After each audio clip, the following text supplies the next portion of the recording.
예수님께서 자기를 따르는 무리들에게 나를 따르려면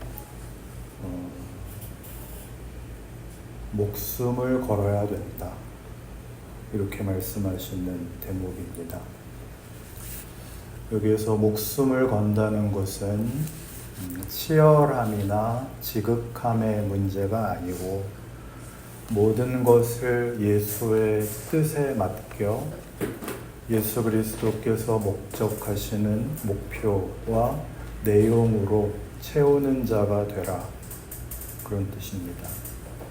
그래서 여기 28절 이하에 있는 두 가지의 비유, 망대를 짓는 공사,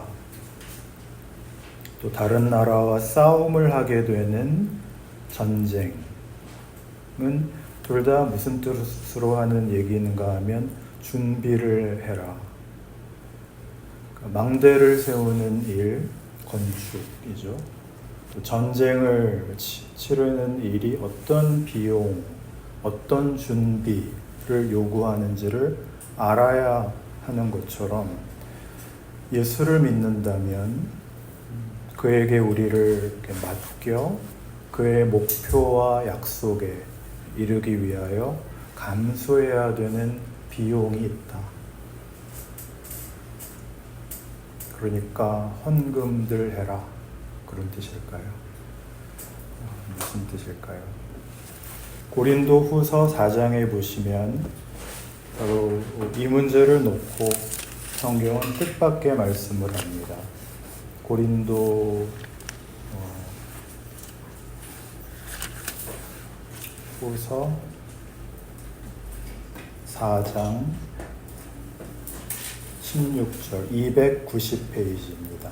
신약성경 고린도 후서 4장 16절.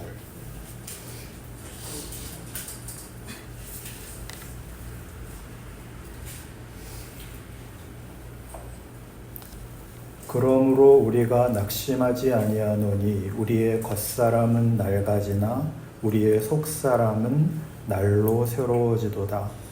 우리가 잠시 받는 환난에 경한 것이 지극히 크고 영원한 영광에 중한 것을 우리에게 이루게 함이니 우리가 주목하는 것은 보이는 것이 아니요 보이지 않는 것이니 보이는 것은 잠깐이요 보이지 않는 것은 영원함이라.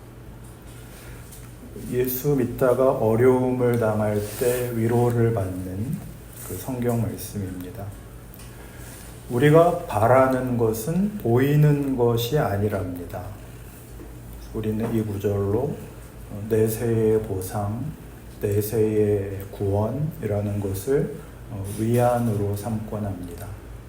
말하자면 하나님이 저 왼수들은 지옥으로 보내고 우린 죽으면 천국에 간다. 그러니 오늘은 참자. 좋은 날이 올 것이다. 그렇죠? 그러나 우리가 예수를 믿으면서 가장 크게 이렇게 부닥치는 현실은 하나님이 우리의 고난을 면케해 주는 것이 성경의 1차적인 약속이 아니라 하는 현실입니다. 우리가 주목하는 것은 보이지 않는 것이라는 이 말은 기독교 신앙에 보이는 보상은 없다는 뜻이죠. 그 왜 그러냐라고 물어야 된다는 것이죠. 망대를 세우려면 측량을 하고 계산을 해야 되듯이 전쟁을 하려면 전략을 세우고 승산이 있는가를 면밀하게 따져봐야 되듯이 성경이 신앙의 보상을 고통을 면하는 것으로 보장하지 않는다면 왜 그러시는가를 물어야 된다라는 것이 오늘 본문의 가장 중요한 질문입니다. 현실적 고난의 문제를 신자들은 어떻게 이해해야 될 것인가? 하나님이 왜 신자들로 하여금 고난을 면케하시지 않는가가 오늘 우리가 이해하고 또 생각해 보아야 될 부분입니다. 여러분 지금까지 신앙생활을 이제 오래 해오셨는데 그만할까? 생각해 보신 적이 있으신가요? 신앙생활을 그만할까? 라는 생각을 단 한 번도 해보신 적이 없으시다면 그분은 아직 기독교 신앙인이 아닙니다. 제대로 신앙생활을 해보면 기독교 신앙이 요구하는 것과 벌레 잡으시려고 하시는 거거든요, 지금. 벌레가 계속 기어다녀가지고 중요한 얘기를 하는데 벌레가 기어다녀가지고 감사합니다. 제대로 신앙생활을 하려면 기독교 신앙이 요구하는 것과 우리가 기대하는 것 사이에는 처음부터 충돌이 생기고 그 충돌은 너무 커서 그냥 덮어놓고 믿는다고 해서 해결이 되지는 않습니다. 그만 믿을까? 생각할 수밖에 없어야 옳습니다. 내세로 도망을 간다고 해서 오늘의 고난이 해소되지 않습니다. 이리저리 어디 유명한 집회를 찾아다니고 성경을 열심히 공부하고 제자 훈련을 하고 그런다고 해서 고난을 면할 수도 없습니다. 그래서 이런 유명한 말이 있습니다. 기독교 세계의 공포는 도망갈 출구가 없다는 것이다. 그렇죠. 이게 도대체 예수를 믿자는 걸까요? 말자는 걸까요? 도망갈 수가 없습니다. 무슨 그럴듯한 정신적인 위로로 무슨 긍정의 힘, 영혼이 잘됨 같이 범사가 잘 될 줄로 믿습니다 하는 아무리 시옷 발음을 세게 해도 그걸로는 해답이 되지 않는다는 사실만큼은 우리가 이제 다 알고 있습니다. 많이 해봤죠. 더 열심히, 더 철저히, 그리고 더 구별되게. 그러나 이런 것들로 답이 이루어지지 않는다라는 것을 경험하셨습니다. 현실은 소원과 다릅니다. 이 혼란에 대해서 우리 기독교 신앙이 제안하는 말하자면 해결책은 우리의 기대와 너무나 다릅니다. 우선 생각을 하랍니다. 덮어놓고 믿는다 그러지 말고 예수를 믿는데 오늘 우리의 현실의 이 고난은 왜 필요한가? 이거를 생각하지 않고 주여 나는 그냥 믿습니다. 전혀 흔들리지 않습니다. 이렇게 사실 이 하나님께 미루는 것이거든요. 이렇게 하는 것은 믿음이라는 말에 대한 모순입니다. 생각할 수 있다는 것, 고민할 수 있다는 것, 그리고 하나님께 물어볼 수 있다는 것, 아니 따져볼 수 있다는 것은 하나님이 허락하신 자유로운 인격만이 가질 수 있는 명예이기 때문입니다. 빌립보서 1장을 여러 번 우리 읽었는데요. 다시 한번 보시겠습니다. 빌립보 1장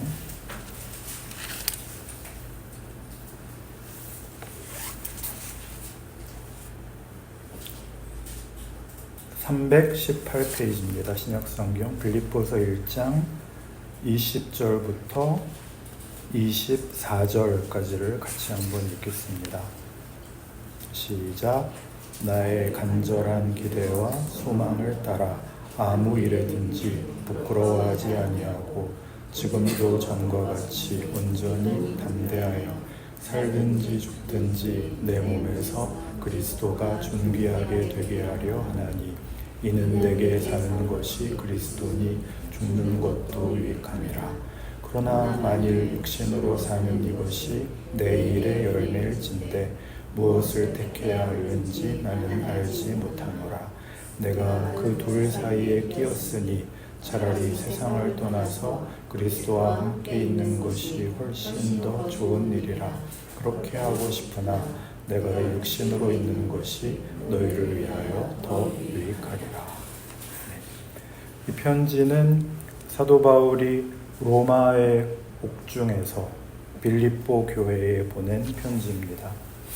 빌립보 교회는 사도 바울이 성령의 부르심을 받고 소아시아 선교에서 이제 유럽을 향하여 방향을 튼 그 첫 번째 빌립보라는 그 마케도니아 도시에서 세운 교회입니다.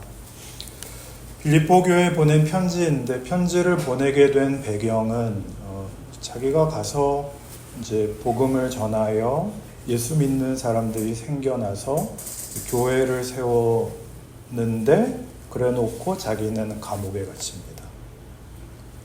빌립보 교회가 그 많은 그 로마가 믿었던 신들과 다른 유일하신 하나님, 전능하신 하나님, 창조주 하나님, 심판자 하나님에 대한 복음을 듣고 예수로 말미암는 구원을 믿게 되고 이제 하나님의 백성들이 되고 믿는 성도들이 되었는데 그걸 전해준 하나님의 종이 감옥에 갇혔으니까 저들이 자기가 믿은 복음에 대하여 의심이 생기게 됐죠. 어찌하여 세상 나라의 창조주이시고 심판자이시라는 하나님의 권세가 세상 권세에게 지는가?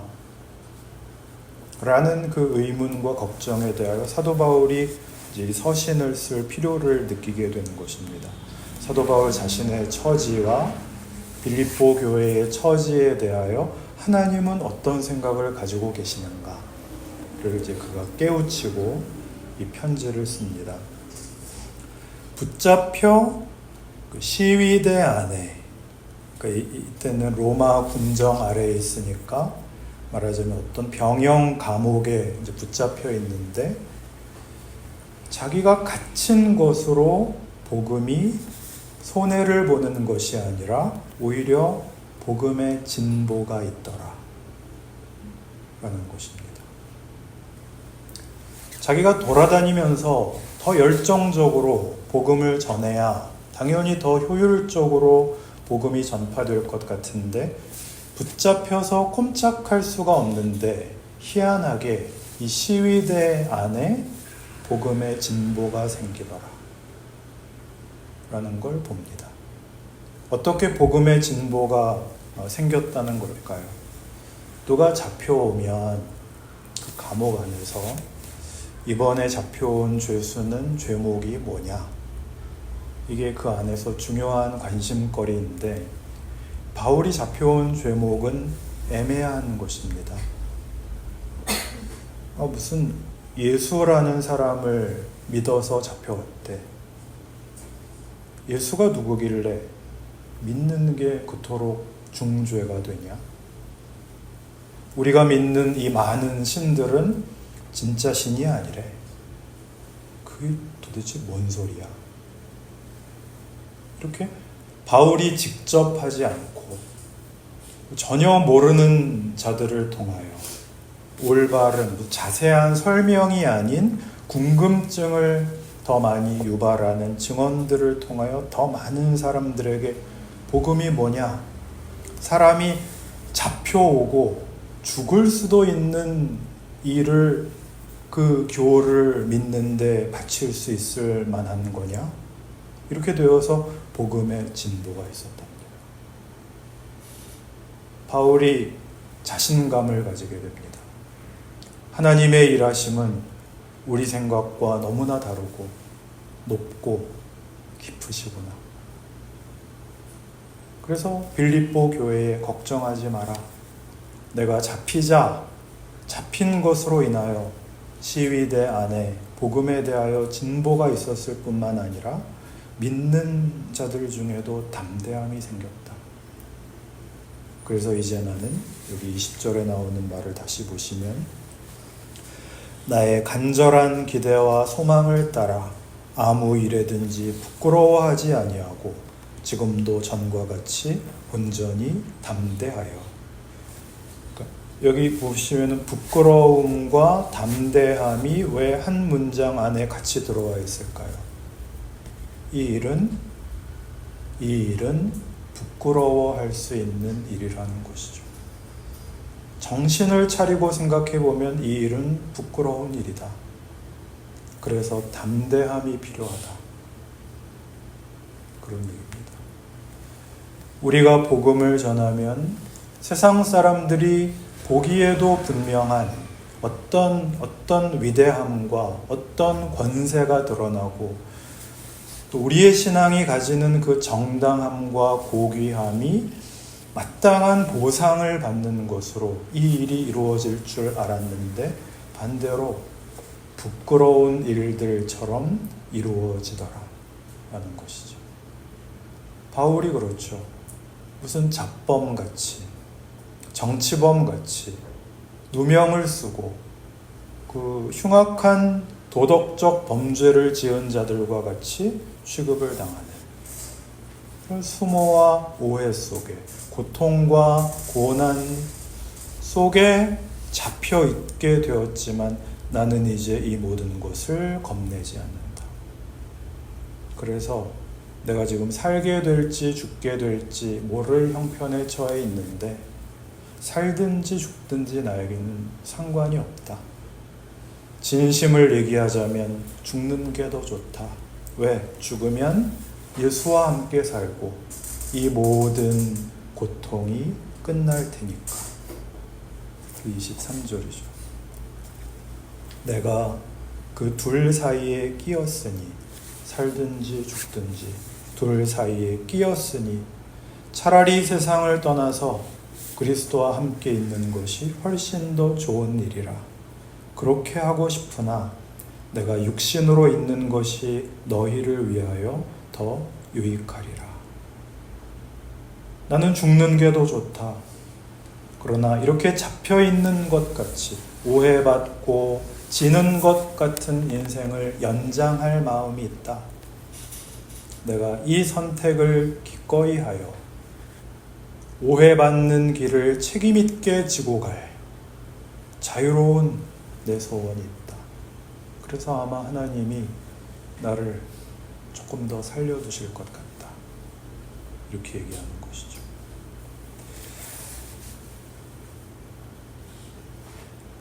바울이 얘기하는 기독교 복음의 진정한 가치가 어디에 있는가를 한번 보십시오.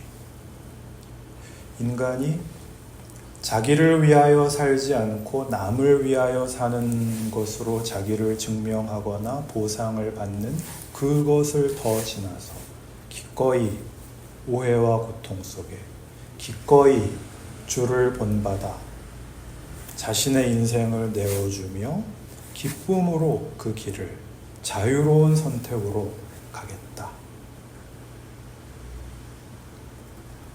우리 자신의 예수 믿는 현실에 대해서 조금 더 깊이 생각하셔야 될 문제입니다.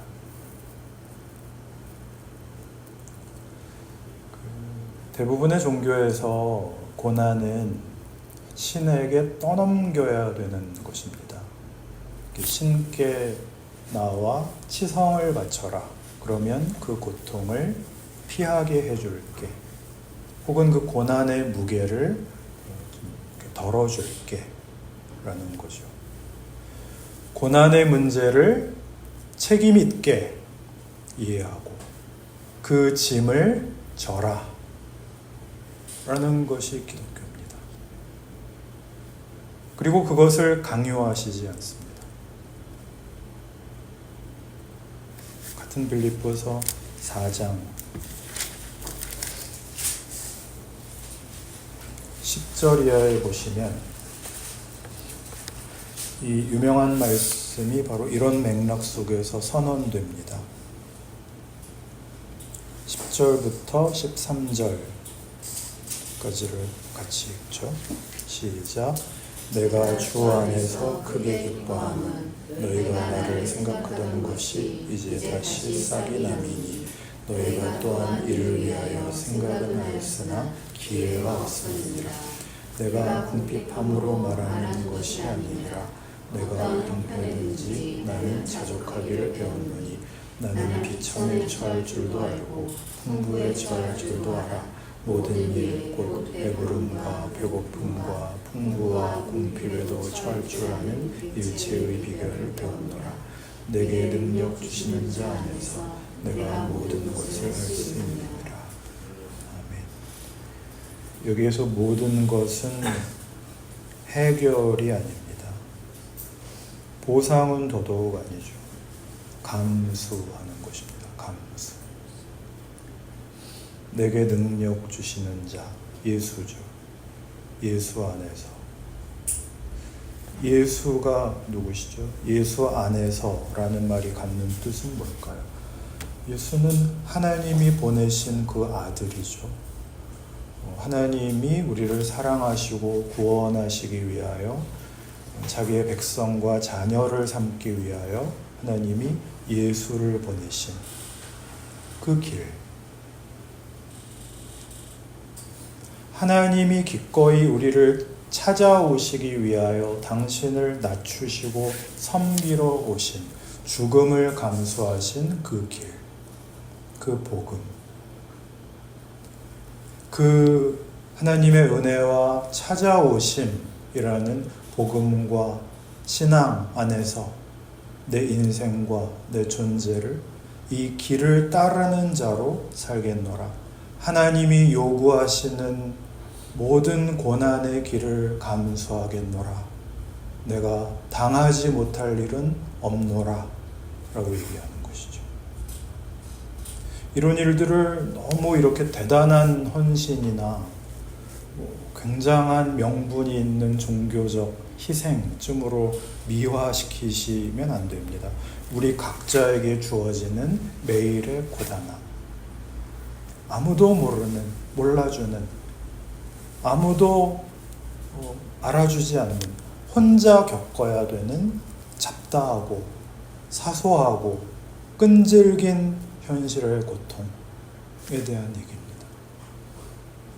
쉬운 해결이 주어지지 않는, 숨막히고 끝이 없는 그 현실을 살아야 되는 문제죠. 그러나 이 길은 하나님께서 그 아들 안에서 당신이 우리에게 어떤 하나님이신가를 보이신, 당신이 선택하신 길이었습니다. 우린 이게 싫은 겁니다. 예수를 믿으면 형통하고 열심을 내면 복을 받고 이런 것들로 이렇게 싹 둘러쳐서 저 세상과 분리되는 것으로 모두가 힘껏 나름의 종교적 열심을 내보는 것으로, 자기들끼리 모여서 웅성거리는 것으로 현실의 고난은 생각할 필요가 없게 만들고 슬금슬금 뒤로 미루고 그저 안심을 확보하는, 제발 그러지 말아라 라고 하나님이 박살을 내는, 이게 고난이라고요. 왜 고난이 있느냐? 예수를 믿는데 왜 어려운 일이 있느냐? 하나님의 자녀이기 때문이랍니다. 자식을 방치하는 부모는 없습니다. 그러니 생각을 해봐라. 네가 망가지도록, 네가 곁길로 가도록 그렇게 내가 너를 내버려 둘 수가 있겠니? 이 자식아. 그러는 것이죠. 그걸 아니까 철이 든 신자는 기꺼이 부끄러움과 고난을 감수하고 참된 하나님의 자녀라는 이름이 갖는 그 명예를 자발적으로 자유롭게 선택할 수 있게 되는 것입니다. 성경이 말하는 제자의 길, 제자도. 세상은 늘 우리가 이 길을 갈 수 없도록 방해합니다. 뭐 때문에 손해보는가? 뭐 때문에 고통을 당하는가? 약삭 빠르게 살아라. 이겨라. 제껴라. 짓밟아라. 세상의 충고입니다. 그러나 그렇게 해서 얻는 것 속에 진정한 해답은 없습니다. 예수 안에 있는 행복은 피상적일 수 없습니다. 그것은 여러분의 영혼과 여러분의 운명을 담보하는 것이어야 됩니다. 그것이 모든 것을 버리고 나를 따르라 라는 말씀이죠. 복된 길이죠. 여기로 부름 받으신 것을 기억하시고 믿음을 가지시고 책임을 지시고 여러분의 길을 변명하지 마시고 옆 사람과 싸우지 마십시오. 하나님이 함께 하시는 길에 기적을 사는 인생이 되시기 바랍니다. 기도합시다.